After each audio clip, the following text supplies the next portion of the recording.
க்கும் மகள்களுக்கும் இடையே போதிய பேச்சுவார்த்தை இல்லாத சூழலை பயன்படுத்தித்தான் சிலர்.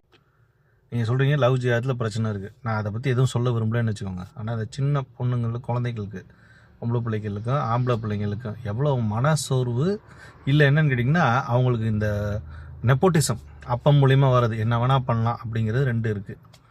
ரெண்டையும் கொடுக்குறனால அவங்களோட சோகம் இல்லை அவங்களோட சந்தோஷம் அதை கொடுக்கறதுக்கு என்ன பண்ணுறாங்கன்னா வேற ஒரு இடத்த தான் தேடுறாங்க. ஆரம்பத்துலேருந்து என்னன்னு கேட்டிங்கன்னா, நாங்களாம் வேலை பார்க்குற இடத்துல வாரத்துக்கு ஒரு வாட்டி மீட்டிங் போடுவாங்க. அந்த கம்பெனி நல்லா இருக்கணும்னு, உங்கள் குடும்பம் நல்லா இருக்கணும்னா ஏன் மீட்டிங் போடக்கூடாது? ஃபஸ்ட்டு ஒரு விஷயம். அதுக்கப்புறம் உங்களோட சொந்தக்காரங்க இருக்காங்க பாருங்கள், நீங்கள் பெரிய கோடீஸ்வரன் ஆகிட்டா, இப்போ பெரிய பெரிய கோடீஸ்வரங்களும் என்ன பண்ணுறாங்கன்னா வேறு மதத்துலேருந்து கல்யாணம் பண்ணுறாங்க, வேறு ஜாதியிலேருந்து கல்யாணம் பண்ணுறாங்க, கோடி பணம் இருந்தால் போதும்னு. ஏன் உங்கள் ஆளில் ஏழையாக இருக்கவனு கல்யாணம் பண்ணி கொடுக்க மாட்டேங்கிறீங்க? ஏன் விவசாயிக்கு பொண்ணு கொடுக்க மாட்டேங்கிறீங்க? இதை பண்ணி தொலைங்கடா.